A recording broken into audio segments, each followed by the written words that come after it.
नमस्कार, मैं डॉक्टर विदित सिंह, आपका मनोचिकित्सक, आपका दोस्त। मानसिक स्वास्थ्य एक ऐसा विषय है जिसके बारे में लोगों को जानकारी कम है और गलतफहमियां ज़्यादा। मुझे जब इस बात का एहसास हुआ, मैंने अपने कई सारे सपनों में एक सपना और जोड़ा कि जितना मुमकिन हो मानसिक स्वास्थ्य और मानसिक समस्याओं के बारे में जागरूकता फैलाने की कोशिश करूँगा। और इसी सपने के तहत मैंने ये यूट्यूब चैनल शुरू भी किया था।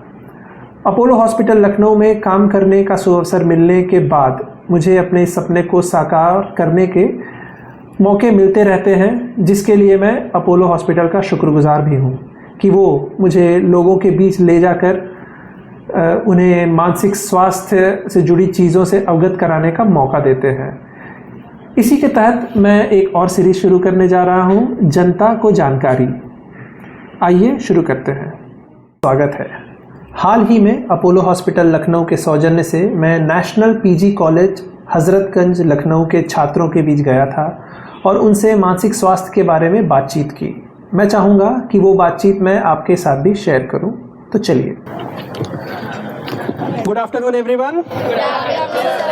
शुभ अपराह्न आपके लिए, क्योंकि अब लखनऊ में हैं हम।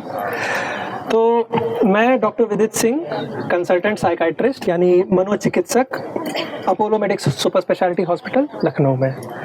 तो मैं बात करूंगा मानसिक स्वास्थ्य के बारे में, क्योंकि ये एक काफ़ी ज्वलंत टॉपिक है जिसके बारे में हम लोगों को बहुत ज़्यादा जानकारी आज के डेट में भी नहीं है।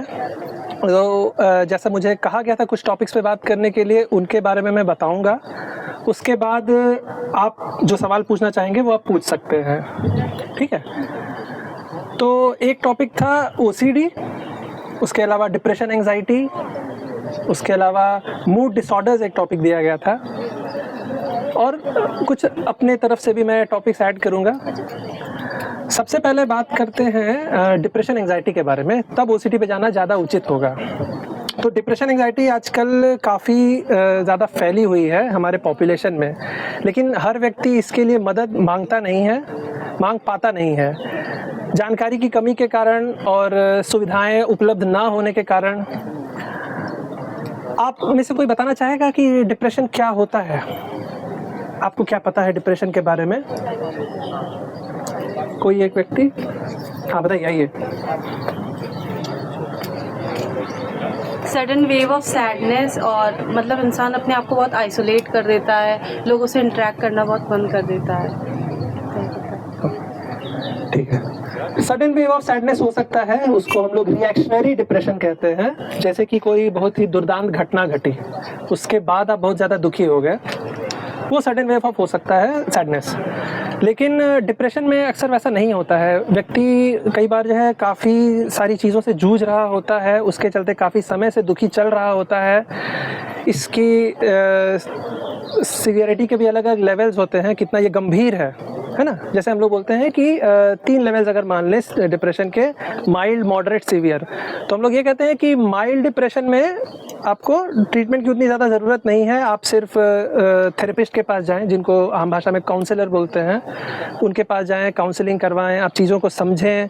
आप जिस चीज़ को लेकर के परेशान हैं, दुखी हैं, उस चीज़ को देखने का नज़रिया वो बदलने की कोशिश करेंगे बातचीत के द्वारा। माइल्ड डिप्रेशन में कई बार जो है उतना काफ़ी होता है। लेकिन अगर डिप्रेशन मॉडरेट टू सीवियर जा रहा है, उसके अलग अलग लक्षण होते हैं, तो फिर जो है ट्रीटमेंट की ज़रूरत होती है। सिर्फ काउंसलिंग से शायद बात न बने। तो अब यह माइल्ड, मॉडरेट, सीवियर में हो क्या रहा है? देखिए, माइल्ड डिप्रेशन में व्यक्ति दुखी है, लेकिन वो अपना काम जैसे तैसे चला रहा है, अपने काम पर जा रहा है, स्कूल, कॉलेज, अपने ऑफिस में जा रहा है, काम कर रहा है। परेशान वो है, दुखी वो है, लेकिन काम चल रहा है। उसको मदद की ज़रूरत है, लेकिन बिना मदद के वो जैसे तैसे खींच रहा है अपनी ज़िंदगी। मॉडरेट डिप्रेशन में ऐसा होता है कि व्यक्ति इतना ज़्यादा दुखी हो गया है कि अब वो अपने आप को अक्षम महसूस कर रहा है। मैं काम पे नहीं जा पाऊँगा, मुझे बिस्तर से उठने का ताकत ही नहीं मिल रहा है, ठीक है। मुझे वो शक्ति ही नहीं महसूस हो रही है कि मैं बिस्तर से उठ कर जाऊँ, काम पर जाऊँ। रात को उनकी नींद हराम हो गई है, रात को उनको नींद नहीं आ रही है, या ज़रूरत से ज़्यादा नींद आ रही है। उसे हम एटिपिकल डिप्रेशन कहते हैं, कि सो करके ही दिन बिता देना है, वास्तविकता से मुझे जूझना नहीं है। ये भी हो सकता है। एटिपिकल डिप्रेशन में वजन बढ़ता है, टिपिकल डिप्रेशन जो सामान्य डिप्रेशन मतलब कॉमन वाला डिप्रेशन जो होता है उसमें वजन घटता है। क्यों? क्योंकि भूख नहीं लग रही है, खाने की इच्छा भी नहीं हो रही है, ठीक है, ग्लानि बहुत ज़्यादा हो रही है, हर चीज़ को अपने ऊपर ले रहे हैं, हर चीज़ के लिए खुद को दोषी मान रहे हैं, गिल्ट जिसे बोलते हैं वो हो रहा है। और हमारे साइकेट्री में एक बोलते हैं कॉग्निटिव ट्रायड, डिप्रेशन का काफ़ी सिग्निफिकेंट मार्कर होता है वो, कि ट्रायड यानी कि 3 चीज़ों से बनता है वो। तो negative view of self, future and surrounding, खुद को भी नेगेटिवली देख रहे हैं कि मैं बेकार हूँ, फीलिंग ऑफ वर्थलेसनेस, फ्यूचर को भी नेगेटिवली देख रहे हैं कि भविष्य में कुछ नहीं रखा है, भविष्य नकारात्मक हो रखा है, भविष्य अंधकारमय है, नेगेटिव व्यू ऑफ फ्यूचर। और नेगेटिव व्यू ऑफ सराउंडिंग कि सारे लोग मुझे कुछ मदद नहीं करने वाले हैं, मैं अकेला पड़ गया हूँ, सारी चीज़ें मेरे खिलाफ ही हैं, तो नेगेटिव व्यू ऑफ सराउंडिंग, समझ रहे हैं? तो ये चीज़ें जहाँ पे होती हैं, जरूरी नहीं कि तीनों चीज़ें होंगी तभी डिप्रेशन होगा। देखिए डिप्रेशन कोई वैसा नहीं है कि आप ब्लड टेस्ट करवाएंगे डिप्रेशन पॉजिटिव आएगा, है ना। आपको दिक्कत हो रही है, आपकी रोज़मर्रा की ज़िंदगी में उससे समस्याएं हो रही हैं, तो आपको मदद की ज़रूरत है। अगर आपका डिप्रेशन माइल्ड लेवल पर है, आप खुद भी बहुत सारी चीज़ें करके उसको ठीक कर सकते हैं। आप योग प्राणायाम कर रहे हैं, आप अपनी हॉबीज़ में इंडल्ज कर रहे हैं, आपको जो भी चीज़ें करना पसंद है आप वो करके आप अपने मन को खुश कर पा रहे हैं, तो आप डिप्रेशन से निकल सकते हैं अगर वो माइल्ड लेवल पर है। अगर वो मॉडरेट लेवल पर पहुंच गया है और आप काम पर नहीं जा पा रहे हैं, आपको सुबह उठ करके जाने की हिम्मत नहीं हो रही है, ताकत नहीं महसूस हो रही है, अगर आप स्कूल नहीं जाएंगे आपका अटेंडेंस मार खाएगा, आपको एग्जाम में बैठने नहीं जाएगा, इस तरह की समस्याएं होती है ना। आप जॉब पर नहीं जा पा रहे हैं तो आपकी सैलरी कटेगी। तो ये सारी चीज़ें जब हो रही हैं, इसको हम बोलते हैं सोशियो ऑक्यूपेशनल डिस्फंक्शन। यहाँ पे ऑक्यूपेशनल डिस्फंक्शन है। एक स्टूडेंट का, आप लोगों का ऑक्यूपेशन है कॉलेज जाना, पढ़ाई करना है, आप जब जॉब करेंगे तो वो आपका ऑक्यूपेशन होगा। तो यहाँ पे ऑक्यूपेशनल डिस्फंक्शन हो जा रहा है, आप अपना जॉब, अपना काम आप सही से नहीं कर पा रहे हैं। सोशल डिस्फंक्शन यानी कि आपको किसी से मिलने की इच्छा नहीं हो रही है, आप किसी से मिलना नहीं चाहते, आप अकेले में रहना चाहते हैं, तो आपके रिश्तों में भी तनाव आ रहा है। तो सोशल डिस्फंक्शन भी है, ऑक्यूपेशनल डिस्फंक्शन भी है। तो जब भी आपकी किसी समस्या के चलते सोशियो ऑक्यूपेशनल डिस्फंक्शन होता है तो आपको मदद की ज़रूरत होती है। वो चाहे कोई और बीमारी हो, जैसे डॉक्टर देवांश ने बताया आपको स्ट्रोक के बारे में। अगर आपको स्ट्रोक हो गया तो अगले दिन आप जॉब पे जा पाएंगे? थोड़ा समय तो लगेगा ठीक होने के बाद, तो वो डिस्फंक्शन एक है। उसी तरह से ये भी एक ब्रेन की समस्या है। डिप्रेशन एक ब्रेन की समस्या है जिसके चलते अगर आपका सोशियो ऑक्यूपेशनल डिस्फंक्शन हो रहा है तो आप मदद ले सकते हैं, ठीक है। अब आप बोलेंगे कि ब्रेन की समस्या तो होता कैसे है? तो सर ने जो बात की थी, डॉक्टर देवांश ने जो बात की थी, that was about the hardware.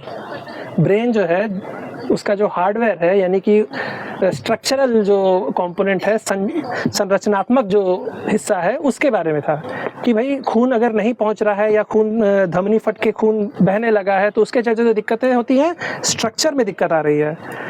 Psychiatry is about software, आपके सोच विचार में क्या दिक्कतें आ रही हैं, आपके आसपास जो है तनावपूर्ण स्थितियां थी, चीज़ें आपके मुताबिक नहीं चल रही थी, आप उससे जूझने की कोशिश कर रहे थे, लेकिन एक पॉइंट के बाद आप उनसे सही से नहीं जूझ पा रहे थे, आप धीरे धीरे डिप्रेशन में जाने लगे, आपका सॉफ्टवेयर धीरे धीरे करप्ट होने लगा, एक तरह से कह सकते हैं। तो अब इसको ठीक करने के लिए भी दवाइयाँ होती हैं, ट्रीटमेंट होते हैं, काउंसलिंग के द्वारा, दवाइयों के द्वारा हम इसको ठीक करते हैं।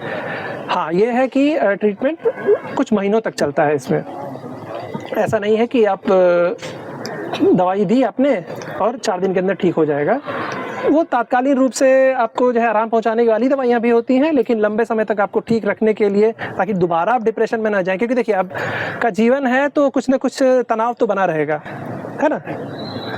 आप बार बार डिप्रेशन में ना जाएं, उसके लिए आपको ये सिखाना होगा कि आप अपना नज़रिया बदलिए। उसमें काउंसलिंग का काफ़ी बड़ा रोल होता है। और जिस केमिकल के चलते आप डिप्रेशन में जा रहे हैं, उस केमिकल को हम एक तरह से रीसेट करते हैं दवाइयों के द्वारा कि बार बार ये ना हो, ठीक है। तो ये हुआ डिप्रेशन के बारे में। तो डिप्रेशन के लक्षण मैंने आपको जो बताए, उसके अलावा और भी लक्षण होते हैं। तो एंग्जाइटी का मतलब होता है घबराहट, बेचैनी। है ना। एंजाइटी और डिप्रेशन का चोली दामन का साथ होता है, कई बार वो दोनों साथ में होते हैं, कई बार अकेले भी होते हैं। एंजाइटी में घबराहट बेचैनी जो होती है वो देखिए, घबराहट बेचैनी हर व्यक्ति को होती ही है, ठीक है। हर चीज़ का अपना महत्व होता है। अगर ऊपर वाले ने घबराहट बेचैनी बनाई है तो किसी कारण से बनाई है। आपका कल को एग्ज़ाम है और आपको आज बिल्कुल भी घबराहट बेचैनी नहीं हो रही है उसको लेकर के, तो आप पढ़ाई नहीं करेंगे, रिवीजन नहीं करेंगे और कल आपका एग्ज़ाम शायद अच्छा ना हो, है ना। तो कुछ मात्रा में घबराहट बेचैनी होनी भी ज़रूरी है, लेकिन अगर ज़रूरत से ज़्यादा घबराहट बेचैनी, अरे कल क्या होगा, कहीं हम फेल ना हो जाएं, आपने सब कुछ पढ़ रखा है, आपको सब कुछ आता है, लेकिन आप इतना ज़्यादा घबरा गए हैं कि उसके चलते आप एग्ज़ाम देने ही नहीं गए, तब तो ज़रूर आपका एग्ज़ाम खराब क्या होना, हुआ ही नहीं तो एग्ज़ाम ही नहीं हुआ, है ना। तो ये भी होता है, कई लोगों के साथ ऐसा होता है, वो घबराहट बेचैनी के चलते पैरालाइज टाइप हो जाते हैं, है ना। इसमें आपने नाम सुना होगा पैनिक अटैक का, है ना। पैनिक अटैक में क्या होता है, सांसें तेज़ हो जाना, दिल की धड़कन तेज़ हो जाना, पसीने आने लगना, हाथ कांपने लगना, और एक चीज़ हम बोलते हैं फीलिंग ऑफ इम्पेंडिंग डूम, कि कुछ तो बुरा होने वाला, लगता है मैं मर जाऊंगा। ये अचानक होता है, ये दिस इज सडन ऑनसेट। आपने जो बोला था सडन ऑनसेट, ये होता है सडन ऑनसेट। इसका कारण हो सकता है बैकग्राउंड में कुछ चल रहा हो, कभी कभी अकारण भी होता है। तो ये एक तरह का एंजाइटी डिसऑर्डर है। एंजाइटी डिसऑर्डर काफ़ी व्यापक चीज़ है, उसमें कई तरह की चीज़ें आती हैं। फोबियाज, जैसे अभी यहाँ पर कुत्ता घूम रहा था, तो मैं कह सकता हूँ मुझे थोड़ा सा कुत्तों से फोबिया है, ठीक है, समझ रहे हैं। उसी तरह से कई सारे फोबिया होते हैं। हाइट्स से अगर डर लगता है किसी को, कोई ऊपर जाता है उसको बहुत ज़्यादा घबराहट होने लगती है, उसको एक्रोफोबिया बोलते हैं। अगर आप लिफ्ट में जाना पसंद नहीं करते हैं क्योंकि वो एक बंद कमरा है ना, उसको क्लॉस्ट्रोफोबिया बोलते हैं, आपको मालूम है ना। उसी तरह से एक होता है जहाँ की सब कुछ खुला हुआ है लेकिन तब भी डर लग रहा है क्योंकि यहाँ से शायद हम तुरंत भाग ना पाए। जैसे कि इतना बड़ा मैदान है, आप भाग सकते हैं लेकिन आप डरे हुए हैं कि हम उस मैदान में नहीं जाएंगे क्योंकि हम अपने घर की सुरक्षा में नहीं पहुंच पाएंगे। उसको बोलते हैं अगोराफोबिया। तो इस तरह के स्पेसिफिक फोबियाज होते हैं, वो भी एंजाइटी डिसऑर्डर का हिस्सा है। मतलब जिस भी चीज़ से आपको घबराहट बेचैनी होती है वो एंजाइटी डिसऑर्डर के अंडर आती है। और कई बार ऐसा होता है कि एंजाइटी और डिप्रेशन साथ में चलते हैं। जिनको डिप्रेशन है उनको एंजाइटी की दिक्कत भी होती है, जिनको एंजाइटी हो रही है वो अपनी एंजाइटी के चलते या फिर जिस भी कारण से उनको एंजाइटी हो रही थी उसके चलते डिप्रेशन में भी जाते हैं। तो इन दोनों चीज़ों का इलाज है। अगेन दवाइयाँ टेम्पररी होती हैं, जो थेरेपी हम लोग करते हैं, आपको सिखाते हैं कि कैसे आप अपने डिप्रेशन से, अपने एंजाइटी से आप जूझें। आप ये सीख लें कि बार बार आपको ये ना हो, आप चीज़ों को सही से हैंडल कर पाएँ, वो ज़रूरी होती है। तो ये सारी साइकेट्रिक ट्रीटमेंट का हिस्सा होती है, ठीक है। इसके बाद मैं आऊँगा ओसीडी पे, क्योंकि ओसीडी एक्चुअली एक तरह की डिप्रेशन एंजाइटी का ही स्वरूप है। इसमें क्या होता है कि मतलब अगर हम लोग लक्षणों पे जाएं, आपने सुना होगा कि एक व्यक्ति है जो बहुत बार हाथ धोता है, लंबे समय तक हाथ धोता है, हाथ ही धोते रहता है, उसको संतुष्टि नहीं मिल रही है अपने हाथ साफ करके, या फिर नहाना, घंटों घंटों नहा रहा है, उसको लग रहा है अभी तक पूरी तरह साफ नहीं हुए हैं। वो सबसे कॉमन ये है। इसके अलावा बहुत सारे रूप हैं ओसीडी के। बार बार चेक करना कि मैंने पंखा बंद किया था कि नहीं, मैंने आयरन बॉक्स ऑन तो नहीं छोड़ दिया था, स्विच ऑन नहीं छोड़ दिया था, गैस ऑन नहीं छोड़ दिया था, ताला लगाया था कि नहीं। तो ऑब्सेसिव डाउट, बार बार ये शक होना कि मैंने ये किया था क्या नहीं, उसको बार बार चेक करेंगे, ठीक है। जैसे कि किसी ने ताला लगाया था लेकिन वो जाकर के चेक करता है कि लाल लगाए थे कि नहीं। उसके बाद वो वापस आता है, बोलता है अच्छा हम चेक तो कर लिए थे लेकिन हम सही से चेक किए थे कि नहीं। वो फिर जाएगा, ये कई बार हो सकता है, ठीक है। तो ये काफ़ी कॉमन लक्षण है ओसीडी के, ऑब्सेसिव कंपल्सिव डिसऑर्डर, ठीक है। तो ऑब्सेसिव कंपल्सिव दो शब्द हैं। ऑब्सेसिव का मतलब है बार बार वो सोच आना, और कंपल्शन का मतलब बार बार उस सोच के चलते जो घबराहट बेचैनी हो रही है उसको कम करने के लिए वो चीज़ करना, ठीक है।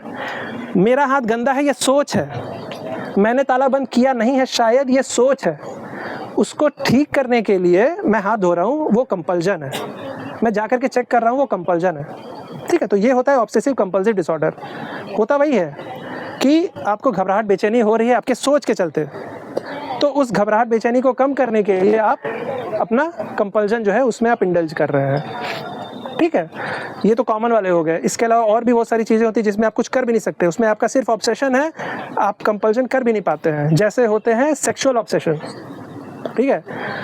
लोग अपनी कल्पना में, अपने इमेजिनेशन में मान लीजिए कि किसी को नग्न अवस्था में देख रहे हैं, किसी को न्यूड में देख रहे हैं, उस चीज़ से वो परेशान हो रहे हैं, वो नहीं चाहते कि बार बार ये चित्र उनके मन में आए, ठीक है, लेकिन वो अपने आप को रोक भी नहीं पा रहे, वो हो रहा है, वो ब्रेन कर रहा है उनका, वो बार बार उनके साथ हो रहा है, इसको वो ठीक करने के लिए कुछ कर भी नहीं सकते हैं। तो इसमें सबसे ज़्यादा घबराहट, बेचैनी होती है और इसमें मतलब ट्रीटमेंट की बहुत ज़्यादा ज़रूरत पड़ जाती है, कई बार बहुत परेशान हो सकता है आदमी। इसके अलावा और भी बहुत सारे हैं, जैसे एक होता है ब्लास्फेमी। ब्लास्फेमी का मतलब आप शायद ना जाने, भगवान को लेकर के, ऊपर वाले को लेकर के घबराहट, बेचैनी की। जब भी हम मंदिर के पास जा रहे हैं या फिर कहीं पर भी हैं, भगवान के लिए मन में गाली आ रही है, भगवान के बारे में अपशब्द आ रहे हैं, कुछ उनको खराब बोलने का मन कर रहा है, तो ये उनका ब्रेन है जो उनको ऐसे विचार दिलवा रहा है, और इसको लेकर के भी कई बार बहुत बेचैनी होती है ना, क्योंकि इसमें आप कुछ नहीं कर सकते हैं, आप हाथ नहीं धो सकते हैं, आप जा कर के ताला नहीं चेक कर सकते हैं, तो ये भी OCD है। इन सब चीज़ों से अगर आदमी बहुत ज़्यादा परेशान हो तो उनको ट्रीटमेंट की ज़रूरत पड़ती है, ठीक है, तो ये OCD है। उसके बाद टॉपिक जो था वो था मूड डिसऑर्डर का। आप इसके बारे में कुछ पूछना चाहते हैं OCD के बारे में? देखिए, मुझे समझ में आ रहा है कि अगर आप सवाल नहीं पूछना चाहेंगे तो उसके बारे में भी हम बात करेंगे, अबाउट स्टिग्मा, शर्म बोध, उसके बारे में लास्ट में बात करेंगे। आपको मैं अपना नंबर दे दूंगा, क्योंकि मैं समझ सकता हूं कि सवाल पूछना भी थोड़ा मुश्किल होता है इस केस में, आप मुझसे डायरेक्ट सवाल पूछ सकते हैं, ठीक है? हाँ, चलिए, बहुत बढ़िया, बताइए। सर, एंग्जाइटी के बारे में पूछूं? हाँ, बिल्कुल बिल्कुल। सर, मैं एक लड़की से मिली थी जो मेरी कोचिंग में पढ़ती थी, उसे एंग्जाइटी अटैक आ गया था, पर हम लोगों ने, मतलब हमें पता नहीं, अवेयरनेस नहीं होती कि हमें ऐसे पेशेंट के साथ क्या करना होता है, सडनली उनके साथ कैसा मतलब ट्रीटमेंट करना चाहिए ताकि हम उनको कुछ हेल्प कर पाए उनकी। और आप कुछ बोलना चाहेंगे? हाँ, तो जो ये एंग्जाइटी अटैक की बात कर रहे हैं, एक्चुअली वो पैनिक अटैक की बात कर रहे हैं, जो कि हाँ, एंग्जाइटी डिसऑर्डर का ही हिस्सा होता है। उसको अगर एक बार हुआ तो पैनिक अटैक, और बार बार हुआ तो panic disorder, which comes under anxiety disorder. तो इसमें अलग से कुछ करना नहीं होता है। देखिए, आपके शरीर में कई सारी प्रतिरोधक क्षमताएं हैं, काउंटर मैकेनिज्म्स हैं, कुछ समय वो खुद से ठीक हो जाएंगे, ठीक है? उनका ब्लड प्रेशर अगर बढ़ रहा है, उनकी हार्ट रेट अगर बढ़ रही है, तो वो एक हद तक ही बढ़ेगी, वो इतनी नहीं बढ़ जाएगी, क्योंकि उनके अंदर कोई वैसी बीमारी नहीं है, कोई स्ट्रक्चरल, हार्डवेयर में कोई दिक्कत नहीं है, सॉफ्टवेयर में गड़बड़ी आई है, ग्लिच हुआ है, तो वो ठीक हो जाएंगे खुद से। लेकिन हाँ, उस समय क्योंकि इतनी ज़्यादा घबराहट होती है, इतना ज़्यादा डर लगता है, तो अगर आप उनको नज़दीकी अस्पताल में लेके जाएंगे तो उनको एक इंजेक्शन दे दिया जाएगा सेडेटिव का, आप उनको ट्रैंक्विलाइज़र बोल लीजिए, जो बोलना है, उससे उनको थोड़ा आराम हो जाएगा, वो किया जा सकता है। लेकिन अगर ये बार बार हो रहा है, बार बार उनको पैनिक अटैक आ रहे हैं, तब फिर उनको जो है ट्रीटमेंट देना पड़ेगा, उसमें अगेन कुछ महीने तक दवाइयाँ चलेंगी। पेरेंट्स अवेयर नहीं रहते इस बारे में। हाँ, तो अवेयरनेस फैलाने के लिए तो हम आए हैं। वो बोलते हैं कि खुद ही ठीक। हाँ जी, नहीं, खुद ही ठीक नहीं। देखिए, ऐसा होता है क्योंकि वही बात है, मानसिक स्वास्थ्य के बारे में जानकारी थोड़ी कम है। पेरेंट्स बोलते हैं कि अगर बच्चा बोल रहा है कि मैं बहुत दुखी हूँ, मैं डिप्रेशन में हूँ, बोलेंगे कोई बात नहीं, बिरयानी खा लो, ठीक हो जाओगे। हाँ, इस तरह कुछ नाटक है बोलते हैं ना। तो देखिए, वही चीज़ है, क्योंकि आप इसको प्रमाणित नहीं कर सकते हैं, जैसा मैंने कहा था आपको। हाँ, नहीं, देखिए, बहुत सारे टॉपिक्स हैं, बहुत सारी दिक्कतें हैं जो कि हम लोग डील करते हैं। मोबाइल एडिक्शन के बारे में आप बोल रहे हैं। हाँ जी, अभी जो भगवान वाला बताया, जो नेगेटिव थॉट्स आते हैं, हाँ जी, इसका रीजन क्या है होने के पीछे? ऐसी कुछ भी आ रहा है दिमाग में? बिल्कुल। एनवायरनमेंट वैसा मिला होगा जहाँ पे बहुत सारे कारण होते हैं। देखिए, वही बात है कि आप ऐसे घर में रहे हैं जहाँ पर, देखिए, ये बस एक थ्योरी है, ठीक है, आप इसको जो है कोई डिक्टम मत समझिएगा। अगर आप ऐसे घर में रहे हैं जहाँ पे आप पर बहुत सारे रेस्ट्रिक्शन रहे हैं और आपको भगवान के नाम से, ऊपर वाले के नाम से बहुत डराया गया है, और उन रेस्ट्रिक्शंस के चलते आपके मन में एक कुंठा रही है, आप बहुत सारी चीज़ें जो आप करना चाहते थे, आप दूसरों को करते हुए देख रहे थे, आप नहीं कर पा रहे हैं, उसके चलते आप थोड़ा दुखी रहते हैं, तो ये हो सकता है कि ये समस्या आपको आगे चल के हो, क्योंकि एक द्वंद्व चल रहा है मन में। एक तरफ मैं एक चीज़ करना चाहता हूँ और करने दिया नहीं जा रहा है, तो उससे आपका ध्यान भटकाने के लिए, इसीलिए मैंने कहा कि OCD डिप्रेशन एंग्जाइटी का ही एक स्वरूप है।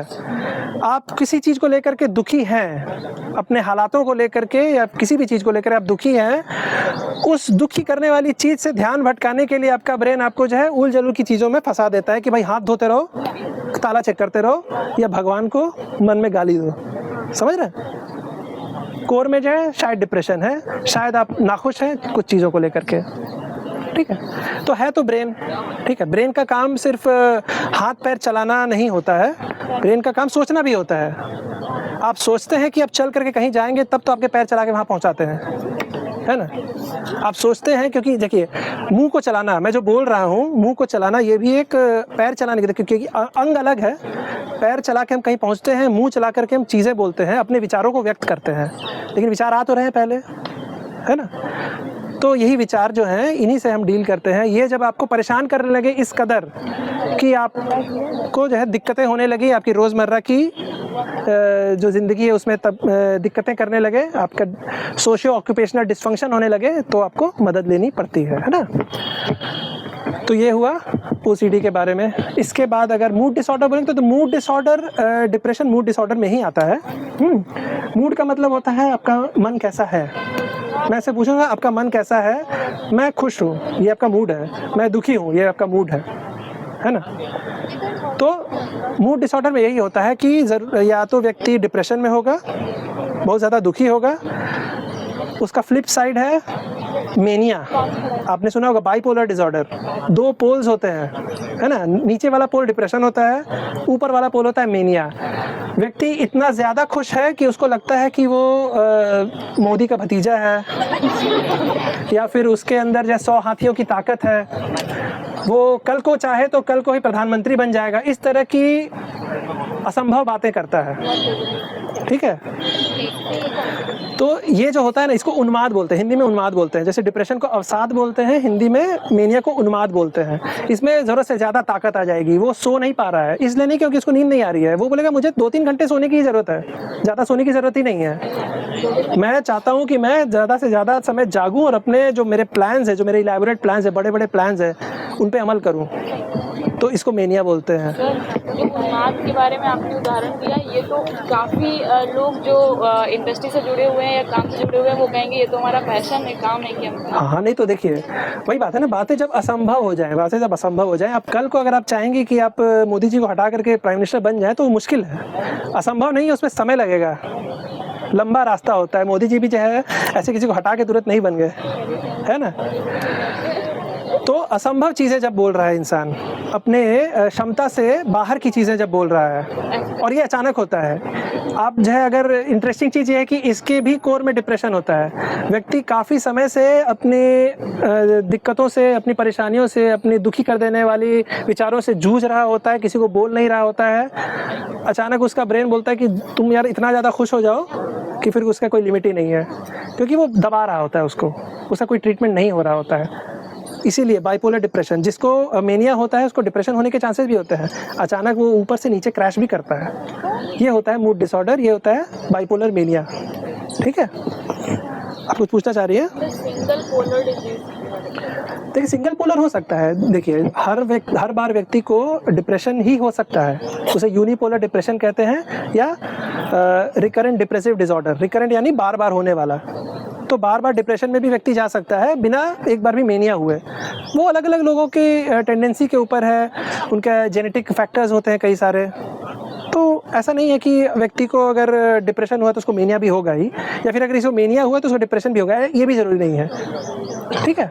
लेकिन ये सारे जो है मूड डिसऑर्डर, क्योंकि इनमें मूड गड़बड़ा जाता है, आपका मूड जो है नॉर्मल से अलग हो जाता है। अगर ये बेस लाइन आप माने तो ऊपर वाला पोल मेनिया, नीचे वाला पोल डिप्रेशन। आप बेस लाइन पे नहीं है, आप ज़रूरत से ज़्यादा खुश हो गए हैं, ज़रूरत से ज़्यादा दुखी हो गए हैं, आप बेस लाइन खुशी और दुख महसूस नहीं कर रहे हैं। ये होता है मूड डिसऑर्डर। आप कुछ पूछना चाह रही हैं? हाँ, ये सर मुझे ये पूछना था कि जैसे कभी हम ट्रैवलिंग करते हैं तो हमें वो माइंड में एक ऐसे डाउट आता है कि जैसे कोई हमारे पीछे आ रहा है, या फिर मतलब हम ऑटो में भी इवन से नहीं रहते तो कोई हमें एग्जैक्टली या फिर घूर रहा है, देख रहे हैं, तो मतलब ये किस टाइप का डिसऑर्डर होता है? आपने बहुत अच्छा सवाल पूछा है। इसमें 2 तरह की दिक्कतें हो सकती है। हो सकता है कि ये एंग्जाइटी डिसऑर्डर हो, ठीक है। किसी व्यक्ति के साथ पास्ट में कुछ ऐसा हुआ हो जिससे वो बहुत ज़्यादा डर गए हों, ठीक है। आपने शायद सुना होगा नाम PTSD का, post traumatic stress disorder. So there was a trauma. Post that trauma, the person is living in stress. Post traumatic stress disorder. तो ये एक एंजाइटी डिसऑर्डर है कि उस घटना के बाद उनके साथ जो है कुछ दुर्व्यवहार हुआ होगा, या फिर वो किसी एक्सीडेंट में रहे होंगे, उन्होंने कोई टेररिस्ट अटैक झेला होगा, उसमें से बच के निकल गए होंगे, पॉसिबिलिटीज़ कई सारी हैं। इसके बाद वो डरे डरे रहते हैं कि दोबारा उस तरह की चीज़ उनके साथ ना हो जाए। उनका ब्रेन डरा हुआ है, इसीलिए उनको लगता रहता है कि पीछे से कोई आके कोई हमला ना कर दे या कुछ करने दे। तो ये एंजाइटी डिसऑर्डर है। लेकिन ये एक और चीज़ में हो सकता है जिसको हम लोग स्किज़ोफ्रेनिया बोलते हैं, ठीक है। स्किज़ोफ्रेनिया बिल्कुल ही अलग चीज़ है। उसमें व्यक्ति को शक करने की बीमारी, मतलब आमतौर पर बोला तो शक करने की बीमारी कि लोग मेरे पीछे पड़े हुए हैं, लोग मुझे नुकसान पहुंचाना चाहते हैं। ये लोग कोई भी हो सकते हैं, उनके घर वाले भी हो सकते हैं, उनके पड़ोसी भी हो सकते हैं, सरकार भी हो सकती है कि सरकार मेरे ऊपर CCTV से नज़र रखी हुई है, मुझे मारना चाहती है। सरकार ने लोग छुपा के रखे हैं ताकि जब मौका मिले मुझे मार दे। ये स्किज़ोफ्रेनिया में होता है, ठीक है। इस स्किज़ोफ्रेनिया एक तरह का साइकोसिस है। अभी तक मैं जिस चीज़ों की बात कर रहा था वो न्यूरोसिस होते हैं, उसमें आप वास्तविकता से जुड़े हुए हैं। आपको घबराहट बेचैनी हो रही है जिन चीज़ों को लेकर के, वो वास्तविकता में है। आप ताला चेक कर रहे हैं, ताला है। आपका हाथ गंदा हो भी सकता, नहीं भी हो सकता, लेकिन आपको लग रहा है आपका हाथ भी है, ठीक है। स्किज़ोफ्रेनिया में आप वास्तविकता से टूट गए हैं, साइकोसिस में आप वास्तविकता से टूट गए, इसीलिए मेनिया भी साइकोसिस में आता है, ठीक है। आप वास्तविकता से टूट गए हैं, आपका वास्तविकता से जुड़ाव टूट गया है। आपको लग रहा है कि लोग आपके पीछे पड़े हैं जबकि कोई नहीं पड़ा है। इसमें यह भी होता है कि लोगों को उनकी आवाज़ सुनाई देती है जो लोग अस्तित्व में ही नहीं है। मुझे लोगों की आवाज़ें सुनाई दे रही हैं, लोग मुझे गाली दे रहे हैं, मेरे बारे में कुछ बुरा बोल रहे हैं, और ये एक व्यक्ति हो सकता है, कई व्यक्ति हो सकते हैं। आवाज़ें आ रही हैं जो और किसी को नहीं सुनाई दे रही हैं, सिर्फ उनको सुनाई दे रही है क्योंकि उनको ये बीमारी हुई है स्किज़ोफ्रेनिया की, ठीक है। हाँ, जैसे मतलब मुझे नींद नहीं आती है, चाहे वो रात हो चाहे दोपहर हो, मुझे सोना होता है, मेरे पास कोई काम नहीं होता है, ना मैं कोई बड़ा ड्रीम ऐसा चेज वेज कर रही हूँ, कुछ नहीं है, बस नींद नहीं आती है। मैं फ़ोन भी रख दूँगी, साइड कर दूँगी, बैठी रहूँगी, लेकिन नहीं आ रही है। और मैं को चाहती हूँ कि मैं बिज़ी रखूँ अपने आप को, ऐसा कोई काम करूँ कि भाई नहीं सो रही हूँ तो कोई काम नहीं करूँ, बट वो भी नहीं हो रहा है, कुछ भी नहीं हो रहा है। सब वेली बैठी हुई हूँ और जग के फ़ोन चला रही हूँ या कुछ भी कर रही हूँ, सो नहीं रही हूँ मैं। ऐसा क्यों होता है? देखिए, नींद नहीं आना कई सारी साइकेट्रिक इलनेसेस का, मानसिक समस्याओं का शुरुआत होता है। कई सारी दिक्कतों में जो है शुरुआत होती है नींद नहीं आने से। आपको घबराहट बेचैनी की दिक्कत है, आपको एंजाइटी डिसऑर्डर किसी भी प्रकार का, तो शुरुआत हो सकती है आपको नींद नहीं आने की, क्योंकि जब आप सोना चाहती हैं, जब आप सोने जा रही हैं, तभी आपको ये सारे विचार और ज़्यादा आ रहे हैं, क्योंकि उस वक्त आप शांत हैं, आप बाकी चीज़ों से ध्यान नहीं भटका रही हैं। आप अपना काम कर रही हो, पढ़ाई कर रही हो, तो आपके पास कुछ है ध्यान भटकाने के लिए। जब आप सोने जाती हैं तब आपके पास ध्यान भटकाने के लिए भी कुछ नहीं होता है। उस वक्त आप चाहती हैं कि हम सोएं, हम 7-8 घंटे सो करके आराम लें और अगले दिन के लिए रेडी हो, लेकिन वो नहीं हो पाता क्योंकि अब ये विचार और ज़्यादा तीव्र गति से आपके पास आते हैं, इसलिए वो आपको सोने नहीं देते हैं। जैसे एक कंडीशन होती है, मेरे साथ ये रहता ही है कि सर जैसे मैं प्रॉपर सर मैंने 9 या 10 आवर्स की स्लीप ली भी है रात में, उसके बाद भी जब सुबह उठते तो ऐसा लगता है कि पता नहीं कितना काम कर रहा है, उठा नहीं जाता, बैक पेन, सुबह जब सोकर उठ तब भी बैक पेन हो रहा है, शोल्डर्स पेन हो रहा है, ये रोज़ का रूटीन है। चलिए, बढ़िया। देखिए, धीरे धीरे सवाल निकल के आ रहे हैं, अच्छी बात है। इसको हम लोग बोलते हैं सोमाटाइजेशन। सोमा का मतलब होता है बॉडी, ठीक है। तो जब आपका डिप्रेशन, एंजाइटी, मैं बोल नहीं रहा हूँ कि आपको है, अगर किसी व्यक्ति को होता है और वो उसका या तो ट्रीटमेंट नहीं ले रहा है या फिर अपनी समस्याओं को व्यक्त नहीं कर पा रहा है, हाँ, तो वो अपने शरीर में लक्षण पैदा करता है, जानबूझ के नहीं। उनका दिमाग जो है, क्योंकि उसको अभिव्यक्ति की आज़ादी नहीं मिल रही है, उसके दिमाग को वो नहीं बता पा रहा है कि वो दुखी है, परेशान है, तो वो शारीरिक लक्षण बनाता है दिमाग। क्योंकि देखिए, पूरे शरीर को कर रहा है दिमाग ही कंट्रोल। पूरे आपके शरीर से जितने भी नसें हैं वो जाकर कलेक्ट हो रही है दिमाग में ही। आपको पैर में चोट लगेगी तो दर्द की अनुभूति आपको करवा रहा है दिमाग। यहाँ से जो नर्व गए हैं वो जाकर के आपको दिमाग में सिग्नल देते हैं, तब आपको बताता है कि भाई दर्द हो रहा है। इसीलिए आप अगर कहीं पे पैर मारते हैं और आपको चोट लग जाती है तो आप उसके बाद पैर हटा लेते हैं और उसके बाद आप ध्यान से चलते हैं, तो ये सब दिमाग करवा रहा होता है। तो उसी तरह से डिप्रेशन में अभिव्यक्ति अगर नहीं हो पा रही है तो फिर शारीरिक लक्षण हो सकते हैं। आपको शरीर में कहीं पर भी दर्द हो सकता है जो कि चोट के चलते नहीं है, आपको वहाँ पे चोट नहीं लगी है लेकिन दर्द हो रहा है। आप अगर CT MRI करवाएंगे वहाँ का तो आपको दिखाई देगा कि वहाँ पे कोई स्ट्रक्चरल एबनॉर्मेलिटी भी नहीं है, हार्डवेयर में कोई दिक्कत नहीं है, क्योंकि दिक्कत सॉफ्टवेयर में हो रही है। समझ रहे हैं? तो ये भी डिप्रेशन का एक लक्षण है, इसको सोमेटाइजेशन बोलते हैं। इसमें भी हम लोग क्या करते हैं कि बैठा करके जानने की कोशिश करते हैं कि भाई आप किन चीज़ों से जूझ रही हैं, क्या समस्याएं आपको हैं, उनका निवारण करने की कोशिश करते हैं। ज़रूरत पड़ता है तो दवाइयाँ देते हैं। और आप ये चीज़ जान लीजिए कि साइकेट्री में ये काफ़ी बड़ी भ्रांति है कि दवाइयाँ लंबी चलती हैं, ज़िंदगी भर चलती हैं। ऐसा नहीं है, दवाइयाँ लंबी चलती ज़रूर है, ज़िंदगी भर नहीं चलती हैं। एक बार आप ठीक हो जाएंगे तो दवाइयाँ बंद भी होंगी, क्योंकि हम भी नहीं चाहते हैं कि आपको उन दवाइयों के चलते साइड इफ़ेक्ट्स आपको लंबे समय तक झेलना पड़े।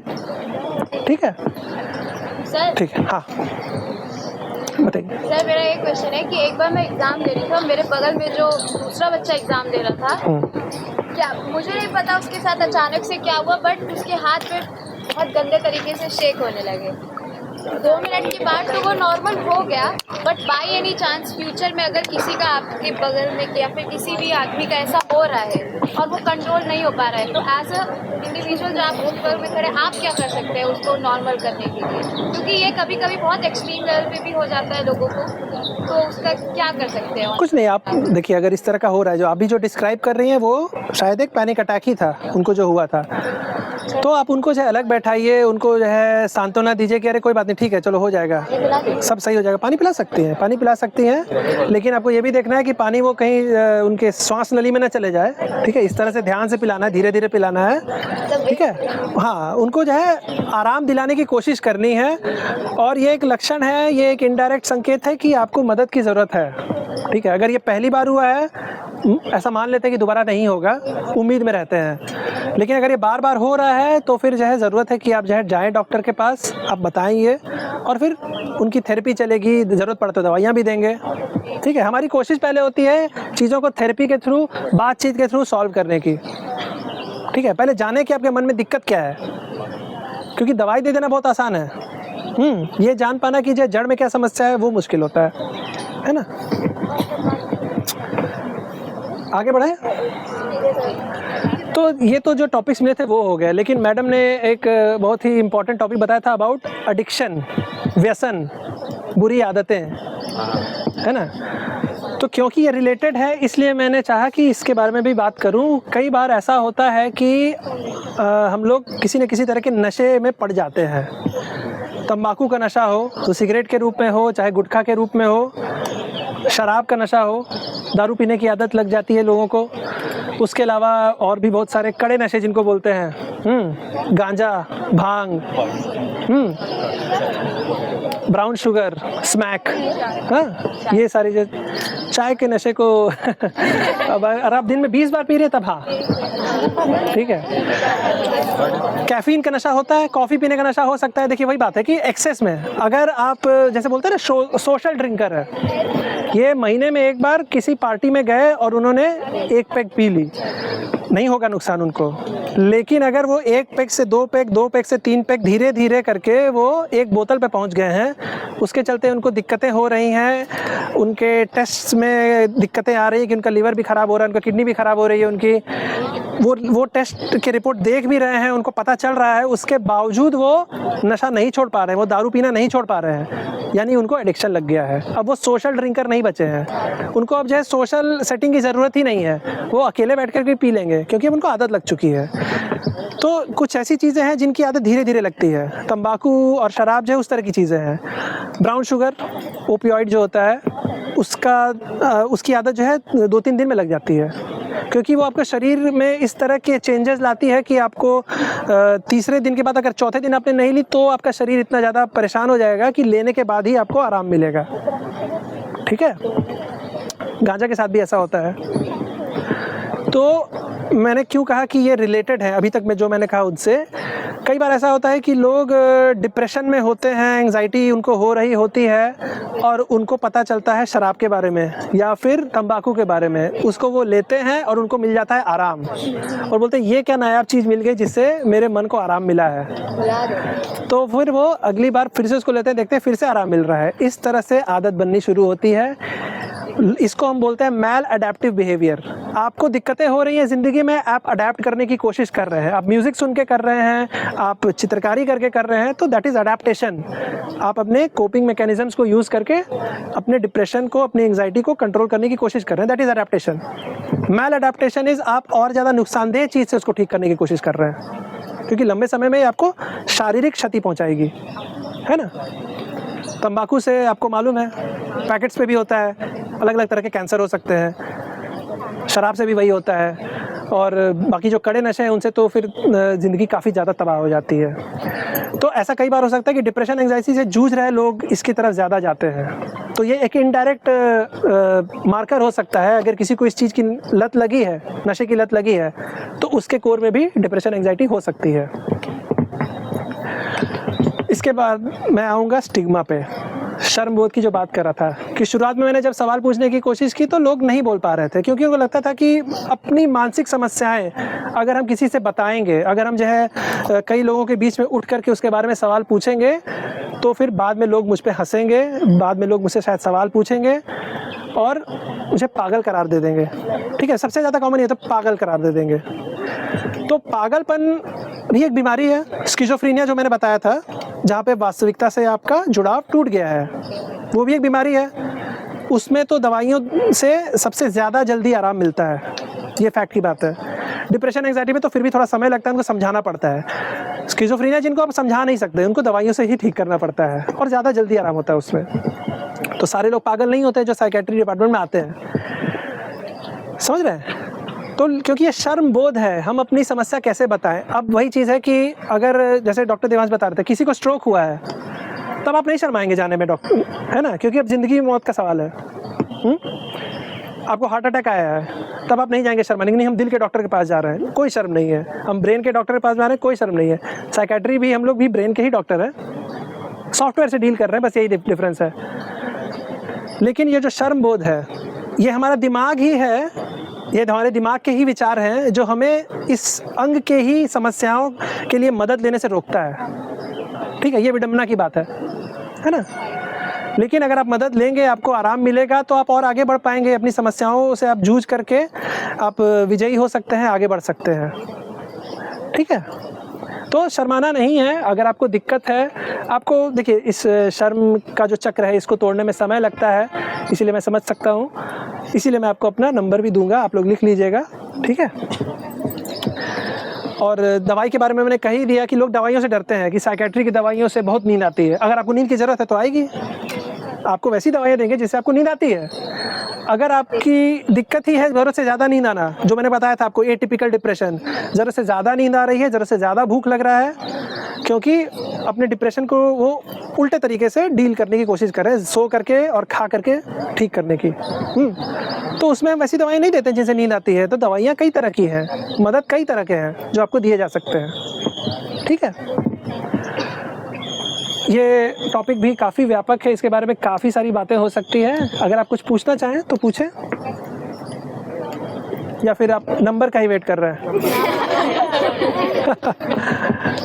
देखिए, अगर आप कोई सवाल पूछेंगे हिम्मत करके तो आपको बाद में अच्छा लगेगा कि हाँ भाई आपने सबकी मदद की थी, आपके सवाल का जवाब भी मिल जाएगा और कईयों की मदद हो जाएगी जो कि इसी शर्म बोध के चलते वो सवाल नहीं पूछ पा रहे हैं, उसी डर के चलते। जैसे कि जो है जिन लोगों ने पूछा, मैं उनके लिए एक बार ताली हो जाए प्लीज़, जिन्होंने सवाल पूछे। हाँ जी, आइए। ऐसे अननेसेसरी थॉट्स आते हैं तो आइए करते हैं। अगर अननेसेसरी थॉट्स आते हैं, जैसे लाइक खड़े हैं, थॉट्स चल रहे हैं, थॉट्स आ रहे हैं, बैठे हैं तो जोन आउट हो गए अपने आप, तो उसे बिना मेडिसिन के कैसे कंट्रोल किया जाता है? हाँ, बढ़िया सवाल है आपका। एंजाइटी डिसऑर्डर में एक और बीमारी आती है, जनरलाइज्ड एंजाइटी डिसऑर्डर। ठीक है, GAD।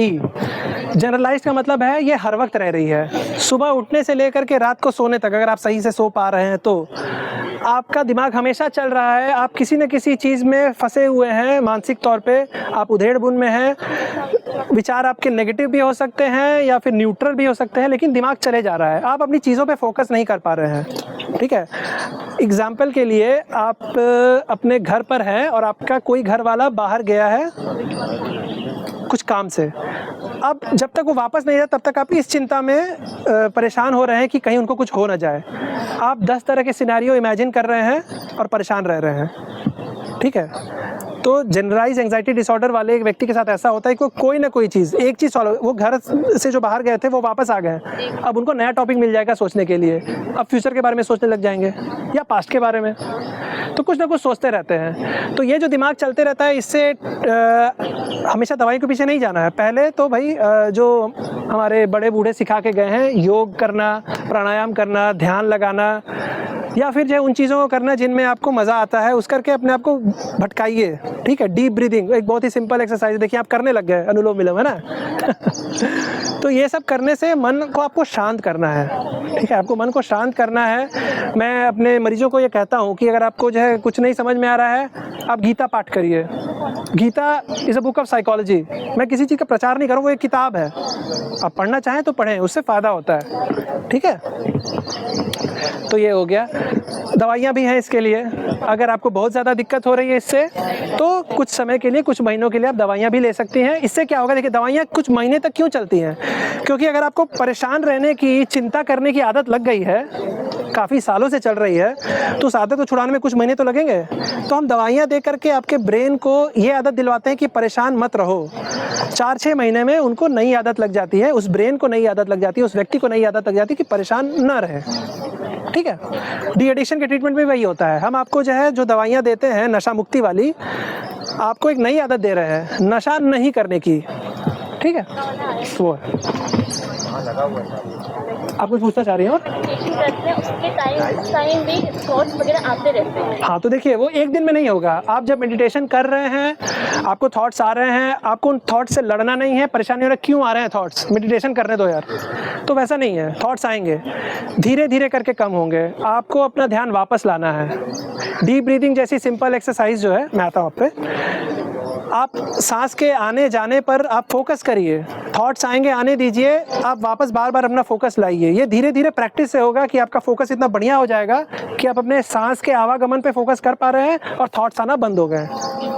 ठीक है, हाँ बताइए। उनके क्वेश्चन में चीज़ ऐड करूँगा। हाँ बोलिए बोलिए। थॉट्स उनको आ रहे हैं, लेकिन एक साथ 50 थॉट एक साथ आ रहे हैं, इसे कैसे करें? नहीं तो वही है, देखिए थॉट्स 50 होंगे कि 100 होंगे, लगा रहे हैं। हाँ बिल्कुल बिल्कुल बिल्कुल, तो वही है। This is called a busy mind. आपका जो है ब्रेन हाइपर ड्राइव में चल रहा है, अननेसेसरी चीज़ों के बारे में सोच रहा है, व्यर्थ की चीज़ों के बारे में सोच रहा है, शांत नहीं बैठ पा रहा है, तो मन को शांत करना है।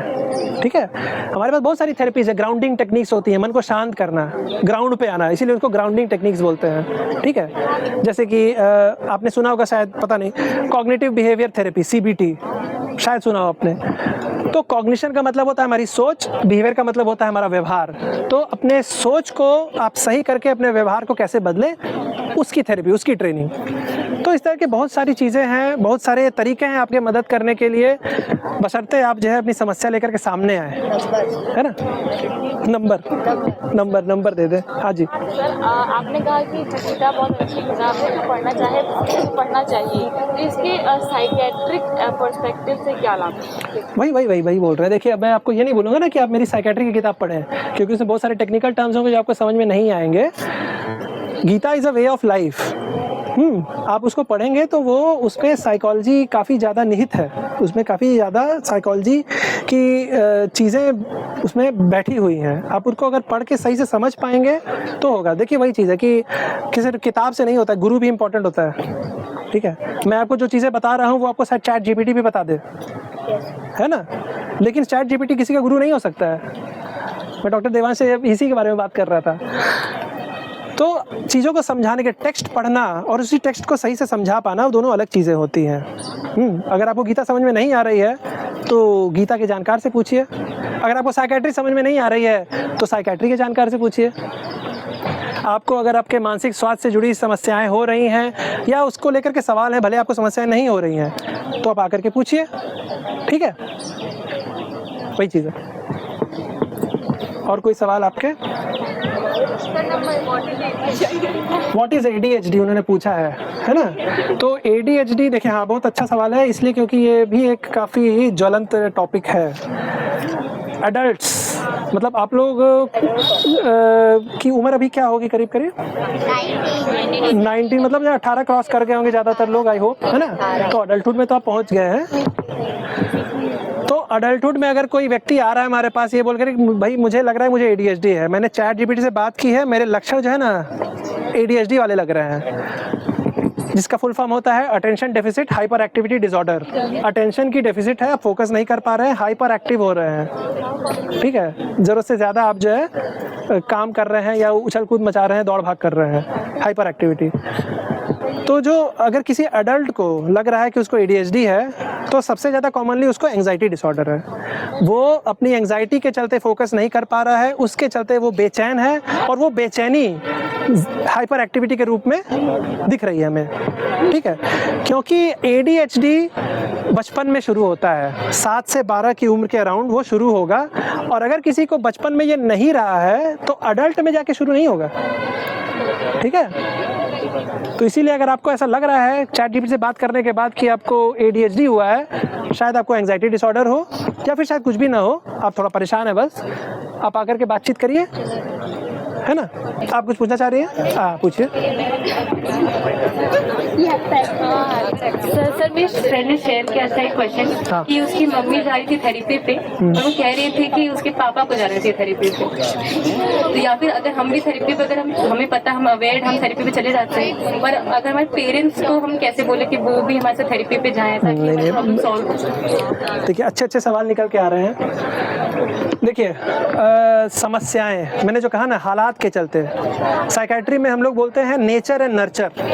नेचर हो गया आपका जेनेटिक कंपोनेंट, आपके परिवार में, आपके वंश में अगर किसी को मानसिक समस्या रही होगी तो उसके जीन्स कैरी फॉरवर्ड हो सकते हैं, किसी को भी किसी भी जनरेशन में वो दिक्कतें आ सकती है, नहीं भी आ सकती हैं, आएंगी ही जरूरी नहीं है। तो एक तो वो हो गया नेचर वाला पार्ट। नर्चर वाला पार्ट, आपके आसपास में क्या घटित हो रहा है। अगर आप इस तरह के घर में हैं जहाँ पर तनावपूर्ण स्थितियाँ बनी रहती हैं, हाइपोथेटिकली किसी एक घर की बात करें जहाँ पर जो पुरुष हैं, जो मर्द हैं कहने के लिए, उनको दारू की लत है, ठीक है। अब एडिक्शन की बात करें तो ऑब्वियसली कई सारे लोगों को है। तो जिनको शराब पीने की लत है, वो शराब पी करके आकर के घर पे झगड़ा करते हैं, बीवी को मारते हैं, बच्चों को मारते हैं। तो वो तनावपूर्ण स्थिति में जो बच्चा बढ़ रहा होगा, उसको आगे जा कर के मानसिक समस्याएं हो ही सकती हैं, है ना।